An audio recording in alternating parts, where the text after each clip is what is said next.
হেই বন্ধুরা, আমাদের আরও একটি এপিসোডে আপনাকে স্বাগতম। আয়নায় নিজেকে যেমন দেখি, অন্য মানুষজনও কি সেই একই রকম দেখে আমাকে? প্রশ্নের উত্তরটা দুইভাবে হতে পারে, দৃষ্টির উপর ভিত্তি করে ও মনোবিজ্ঞানের হিসেবে। দৃষ্টির উপর ভিত্তি করে উত্তরটি হবে না।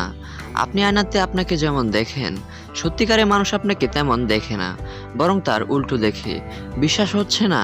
না হলে আয়নার সামনে যান, দেখুন আপনার ডান হাতকে আয়নার মধ্যে বাঁ হাত দেখাচ্ছে আর বাঁ হাতকে ডান হাত দেখাচ্ছে। তাই আপনি যদি সত্যি আপনার মুখ দেখতে চান, তাহলে অবশ্যই কোনো ক্যামেরা দিয়ে ছবি তুলে ছবির মধ্যে নিজেকে দেখুন।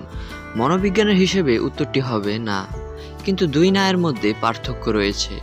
মনোবিজ্ঞানের হিসেবে আপনি আয়নাতে আপনাকে যেমন দেখেন, লোকেরা আপনাকে আরও সুন্দর দেখবে।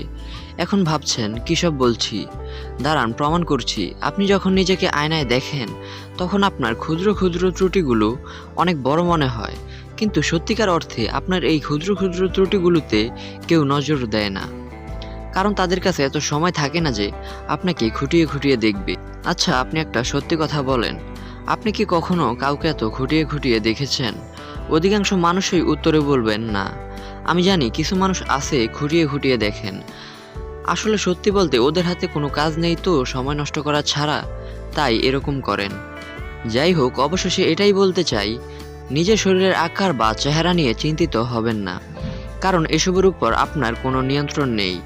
আপনি যদি শরীরের আকার বা চেহারা নিয়ে চিন্তিত হন, তবুও আপনি তা পরিবর্তন করতে পারবেন না। তাই শরীরের আকার বা চেহারা নিয়ে চিন্তিত হওয়া আর সময় অপচয় করা একই জিনিস। তো বন্ধুরা, ভিডিওটি ভালো লাগলে চ্যানেলটি সাবস্ক্রাইব করে পাশেই থাকবেন এবং আমাদের পরবর্তী ভিডিও দেখার জন্য আমন্ত্রণ রইল।